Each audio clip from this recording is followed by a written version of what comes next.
Halo, bertemu kembali dengan Biologi PW Channel.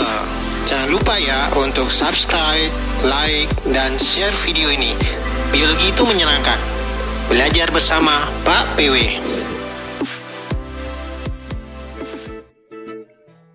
Ya, baik.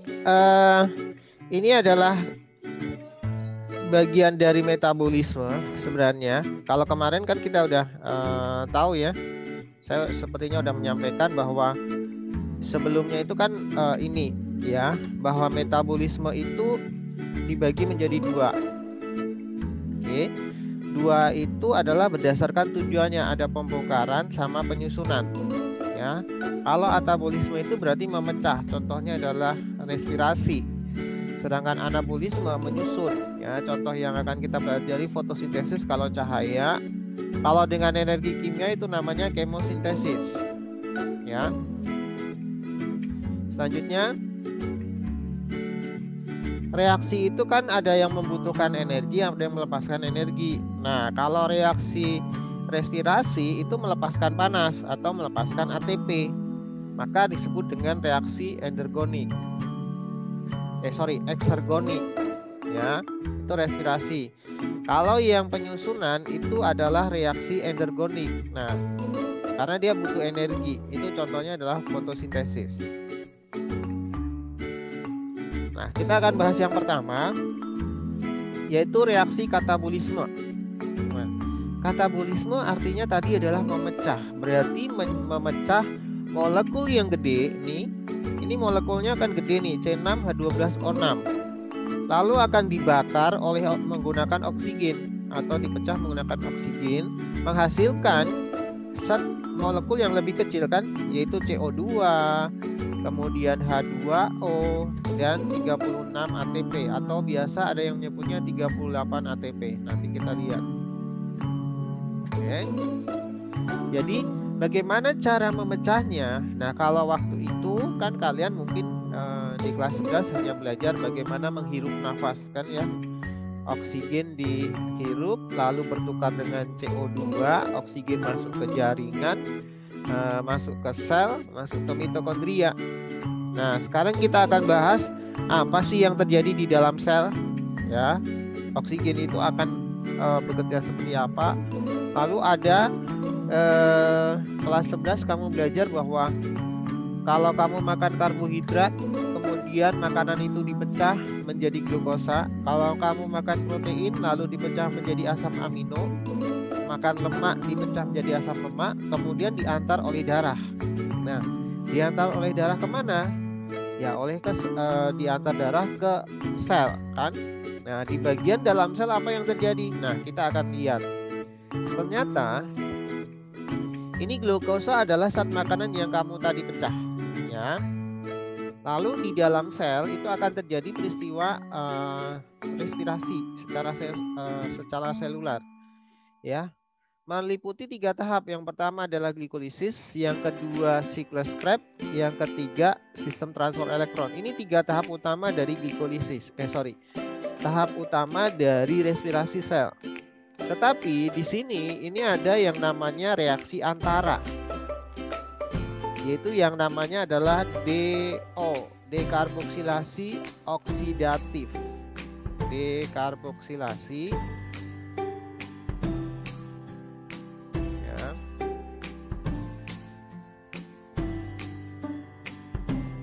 Oksidatif. Nah, ini reaksi apa sih? Nah, ini adalah reaksi antara. Jadi untuk masuk ke siklus Krebs itu harus melalui DO ini dulu. Ya. Nah, nanti akan jelaskan lebih lanjut. Kemudian respirasi itu dibedakan menjadi 2. Ya. Yang membutuhkan oksigen itu namanya reaksi aerob. Jadi butuh O2. Sedangkan reaksi anaerob ini tidak membutuhkan O2 ya, tidak butuh ya, tapi dia bisa menghasilkan ATP. Nah, ternyata hasil ATP-nya itu dia lebih sedikit, dia hanya menghasilkan sebanyak 2 ATP dalam sekali reaksi satu molekul glukosanya. ATP ya, sorry. Nah, kalau di sini kan 38 ATP. Nah, begitu apa ya, bedanya sangat jauh sekali ya. Ini dalam satu molekul glukosa menghasilkan 38 ATP, sedangkan ini hanya menghasilkan 2 ATP. Ya, bahkan kalau terjadi fermentasi asam laktat, nah ini akan menghasilkan asam laktat yang menumpuk di jaringan kita sehingga kita menjadi cepat lelah. Ya. Oke, nah baik, kita akan mulai jelaskan. Yang saya jelaskan adalah reaksi respirasi aerob terlebih dahulu, tetapi fokus kepada glikolisis, ya, peristiwa glikolisisnya. Nah ini yang di video yang ditugas sebenarnya saya sudah menyampaikan ya. Oke.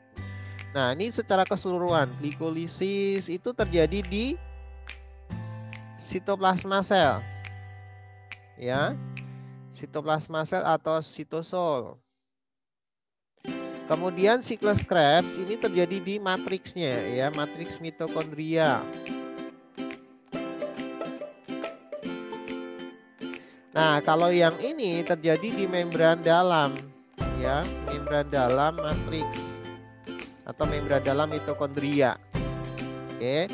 Nah, reaksi transisi tadi ini terjadi di sama ya di matriks mitokondria. Nah, secara keseluruhan seperti ini, ya, peristiwa respirasi tersebut. Nah, kalau kita umpamakan ini adalah satu sel, ya, kemudian kita fokusnya kepada mitokondria. Kenapa kepada mitokondria? Karena kan kita kenalnya mitokondria itu adalah organel sel yang berfungsi untuk menghasilkan ATP kan. Oke, jadi ini adalah mitokondria, ya, struktur yang kuning ini mitokondria, lalu luarnya adalah sitoplasma atau sitosol. Nah, kita lihat nih, apa yang terjadi pada saat di sitoplasma, glukosa itu langsung diolah untuk menghasilkan pirufat dengan cara peristiwanya adalah glikolisis. Jadi tahap glikolisis itu adalah satu molekul glukosa menghasilkan 2 molekul asam pirufat. Molekul glukosa berapa jumlah karbonnya? Dia kan C6, ya. Berarti ini adalah menjadi C3. Jadi hanya dipecah saja plus C3 kan. Jadi 2 molekul itu dari sini. Ya, jadi asam pirufat itu karbonnya berjumlah 3. Oke. Nah, pada saat menghasilkan pirufat ini dihasilkan yang namanya ATP. Berapa yang dihasilkan? Yang dihasilkan adalah sejumlah 4 ATP. Tapi pada saat pelaksanaannya dia membutuhkan sebanyak 2 ATP, sehingga hasil bersihnya adalah hanya 2 ATP saja. Nah, untuk NADH-nya dia sebanyak 2 NADH juga. Nah, nanti kita akan lebih jelasnya di bahas selanjutnya. Setelah ini pirufat akan masuk ke mitokondria. Nah, ketika di matriks ini harus diubah dulu menjadi asetil-CoA, ya, sebanyak 2 molekul, ya, dengan cara peristiwa dekarboksilasi oksidatif baru bisa masuk ke siklus Krebs. Nah, setelah itu di siklus Krebs akan terjadi perputaran ini, ya, akan terjadi reaksi-reaksi yang menghasilkan ATP dan NADH serta 2 FADH2. Nah, ini adalah energi yang tersimpan, ya, yang masih dibawa oleh elektron, ya. Elektron ini nanti akan diolah di sistem transfer elektron yang terjadi di membran dalam mitokondria untuk menghasilkan ATP. Ya. Nah, lebih lanjutnya seperti ini. Ya. Jadi glikolisis menghasilkan 2 molekul pirufat dan menghasilkan 2 ATP dan 2 NADH. Terjadi di sitosol. Ya, itu perlu dipahami. Lanjut. Selama dekarboksilasi oksidatif, ini peristiwa DO, ya. Nah, saya tuliskan. Dekarboksilasi oksidatif menghasilkan 2 NADH dan ada 2 karbon keluar, ya. 2 CO2 keluar. Kan dia ini kan 3 karbon gitu, ya. Asam pirufat itu ini 6 karbon. Nah, ini adalah 2 karbon. Ya, dikurangi karbon subsidanya melalui dekarboksilasi oksidatif, tapi menghasilkan NADH dan menjadi 2 asetil-CoA. Nah, asetil-CoA ini yang bisa masuk ke siklus Krebs. Di siklus Krebs nanti akan diolah untuk menghasilkan 2 ATP, 6 NADH dan 2 FADH. Nah, kita punya ini nih. Ini akan masuk ke sini, ini juga akan masuk ke sini, dan FADH2 masuk ke sini. Ya, kenapa? Karena ini kan NADH dan FADH ini energi yang belum bisa langsung digunakan. Ya, dia sebutannya adalah energi yang masih tersimpan. Ya, dia membawa elektron. Ya, dan nanti ketika di sini akan ditransfer atau istilahnya adalah mengalami fosforilasi oksidatif. Ya, untuk menghasilkan 34 ATP. Nah, yuk, ini yang jago matematika, mungkin kalian langsung bisa ngitung nih. Kenapa 2 NADH, 6 NADH, 2 FADH ketika masuk ke sini kok bisa menghasilkan 34 ATP? Berarti kita bisa simpulkan ya.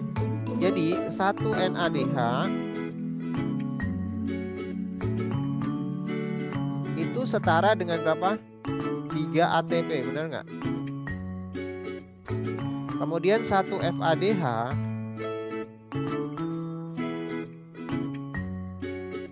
ya, itu setara dengan berapa? 2 ATP.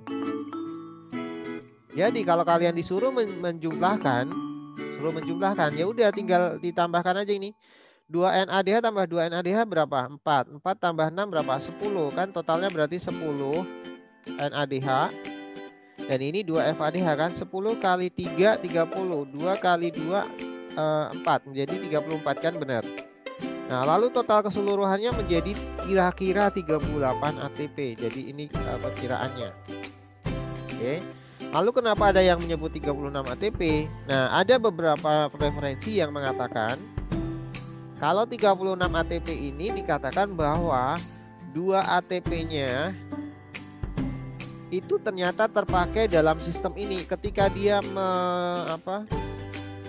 memasuki siklus Krebs. Ya, itu dia membutuhkan energi atau membuang energi sebanyak 2 ATP. Jadi total bersihnya 36 ATP. Ya, nggak apa-apa sih, nanti tinggal kita lihat misalnya kalau di kasus soal gitu ya. Ya harus jeli ketika menjawab pertanyaannya. Sebenarnya totalnya adalah 38 ATP. Ya. Kayak seperti itu. Jadi ini secara keseluruhan reaksi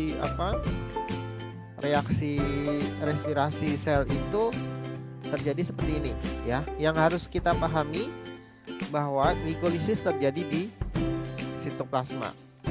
Siklus Krebs terjadi ini kan di dalam matriks mitokondria ya. Kemudian transfer elektron terjadi di membran dalam mitokondria ya. Jadi seperti itu. Oke. Ya. Ini penjelasan singkat secara keseluruhan proses respirasi sel secara aerob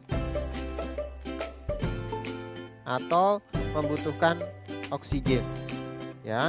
Nah, secara lebih lanjut kalau kita kenali bahwa membran mitokondria itu dia memiliki 2 lapisan membran gitu ya. Yang di luar ini kan dalam satu sel gitu ya. Kemudian mitokondrianya dikeluarkan gitu. Nah, ada membran yang bagian luar. Kemudian ada membran yang bagian dalam yang melekuk-lekuk seperti ini. Nah, itu membentuk lipatan yang disebut dengan lipatan krista. Nah, di dalamnya ini itu ya yang disebut dengan matriks. Ya, matriks mitokondria. Kalau lebih dalam, ya kita lihat nih, glikolisis tadi terjadi di luar. Lalu siklus Krebs terjadi di dalam matriks kan? Ya, ini DO juga terjadi di sini. Kemudian dia mengantarkan elektron-elektron hasil dari tadi NADH dan FADH itu untuk ditransfer di sini. Nah, transfernya terjadi di membran. Intinya apa sih transfer elektron itu? Nah, intinya adalah ini pertukaran H+ keluar masuk melalui membran dalam ya. Lalu dia akan melepaskan elektronnya dan ditangkap oleh oksigen ya. kemudian menghasilkan H2O. Jadi aseptor terakhir elektron itu adalah oksigen, ya, lalu menghasilkan H2O. Nah, maka ketika respirasi kita juga menghasilkan H2O. Ini yang keluar dari sistem. Ini terjadi di dalam membran dalam mitokondria. Nah, seperti ini agak lebih lengkap. Tadi glikolisis itu menghasilkan asam pirufat dengan jumlah 3 karbon. Ini yang bulat-bulat ini karbon ya, 3 karbon. Lalu diubah menjadi 2 karbon dengan ditempelin koenzim A, maka disebut asetil-CoA. Ya. Nah, prosesnya ini namanya adalah DO yang tadi saya bilang, dekarboksilasi oksidatif. Ya. Pada saat DO itu dihasilkan 2 molekul karbon karena kan dia melepaskan karbon-karbon dari sini ya. Asam piruvatnya dilepasin 1. Karena ini ada 2 molekul, maka yang dihasilkan adalah 2 molekul CO2. Nah, ini juga menghasilkan 2 NADH ya. Dan ini nanti yang akan menuju sistem transfer elektron ya, atau fosforilasi oksidatif. Nah, asetil-CoA-nya ini akan Terima kasih ya yang sudah subscribe, like, dan share video ini. Biologi itu menyenangkan.